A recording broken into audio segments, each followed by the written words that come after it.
Hello Star Wars fans, welcome to episode 79 of Journey into Legends. Today we are going to be reading Dark Tide 1, Onslaught by Michael Stackpole. Onslaught was released in 2000, and it is the first book in the Dark Tide duology, and the second book in the New Jedi Order series overall. I really enjoyed Vector Prime, so I'm excited to continue this series. Without further ado, let's read and review.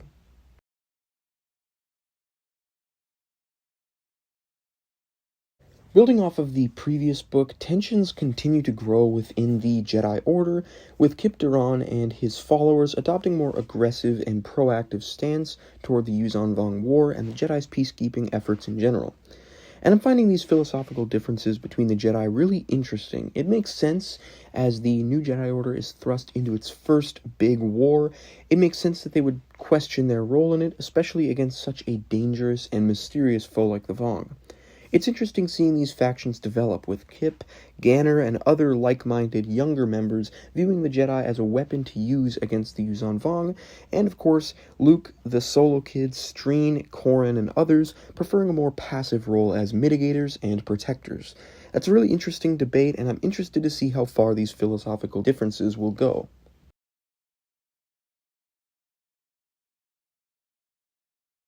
Easily the weakest subplot, in my opinion, from this book is Leia and Elagos' plotline to rally Outer Rim planets to band together and help in the fight against the Yuuzhan Vong.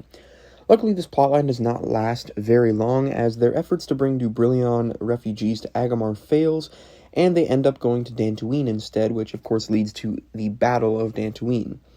There were good scenes with Leia and Elagos, specifically their conversation regarding Anakin, as well as Leia's feelings about her father. And then there's also Leia and Dany's speech on Agamar that I really enjoyed.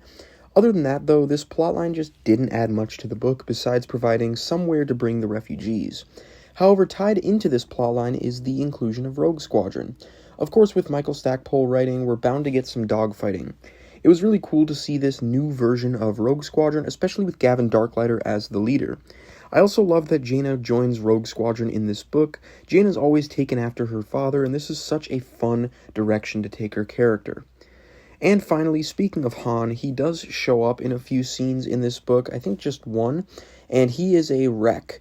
Drunk, cynical, and in mourning of Chewbacca. It's really sad to see Han like this, but his scene in this book made me really excited to explore more of his grief in the Agents of Chaos duology.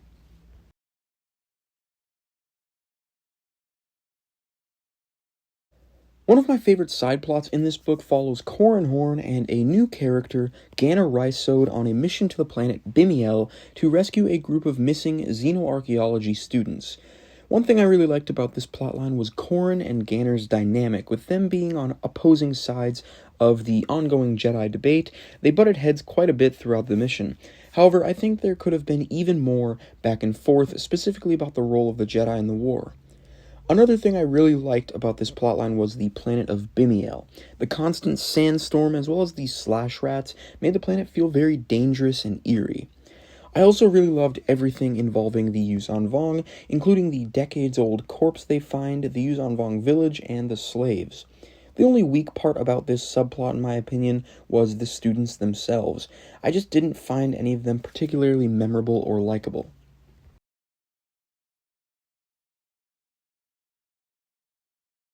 Another great plotline sees Anakin and Mara journey to Dantooine to basically get away from civilization and technology so that Mara can rest and start to recover from her disease. And at first, I thought this was a bit of a waste of a plotline, but very quickly, this plotline won me over with some fantastic character development for Anakin and Mara. I really enjoyed all of the lessons that Mara teaches Anakin, and I thought their dynamic was really great. I also enjoyed all of the scenes of Anakin interacting with the local Dantari, as well as his run-ins with some Yuuzhan Vong stationed on the planet.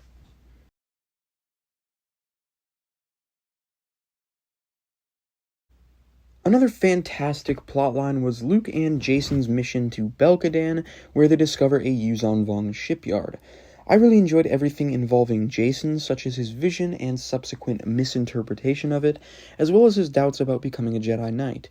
But easily the best part about this plotline was when Jason was captured and tortured by the Vong, and Luke goes to rescue him, showing up with two lightsabers, his and Jason's, and just wrecks a bunch of Yuzon Vong. Such an epic scene, but it's not quite the coolest thing Luke does in this book.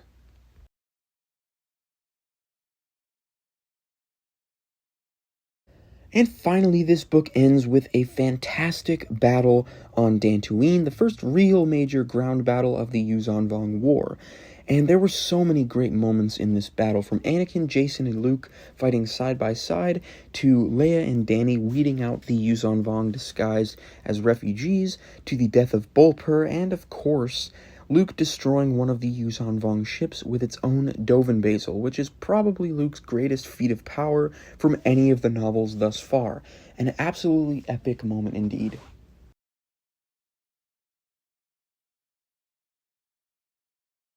So overall, this was another really fun book, another one that surprised me with how slow-paced and small-scale it was in the first half, but nonetheless, I really enjoyed the slower moments in this book.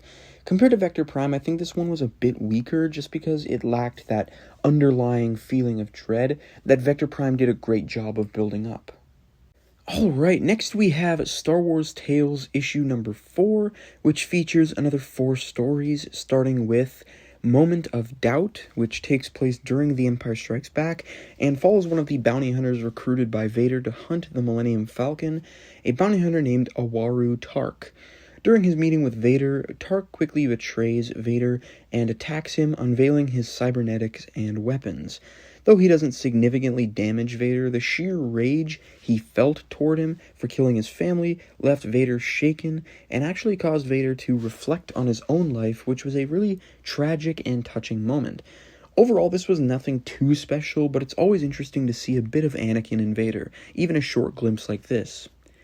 Next, we have A Death Star is Born, which is a non-canon comedic take on the Death Star planning process. And as you know, I haven't been a huge fan of this type of story so far, but this one wasn't too bad. There were a lot of jokes that I found a little funny, making fun of things like the lack of railings or the exhaust port. I also thought it was pretty interesting how they went through the trouble of including Bevel Lemelisk and Tulsivron from Darksaber and Champions of the Force respectively. That was a pretty nice touch. Overall, this one wasn't too bad. Next we have Spare Parts, which follows 3PO and R2 as they are kidnapped by Jawas. To escape from the Sandcrawler, they disguise themselves as Jawas, another comedic issue that I did not find very funny. Luckily, it was only 4 pages. And lastly, we have Sand Blasted, which follows Big Giz and Spiker from Shadows of the Empire as they come across a Dark Trooper on Tatooine.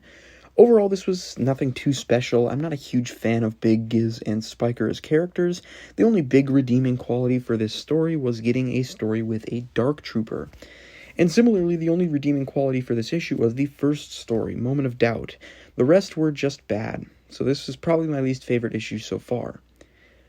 Anyways, thank you all for watching. Don't forget to like, comment, share, and subscribe, and stay tuned for my next video where I'll be continuing the New Jedi Order series with the second book of the Dark Tide duology, Ruin. See ya.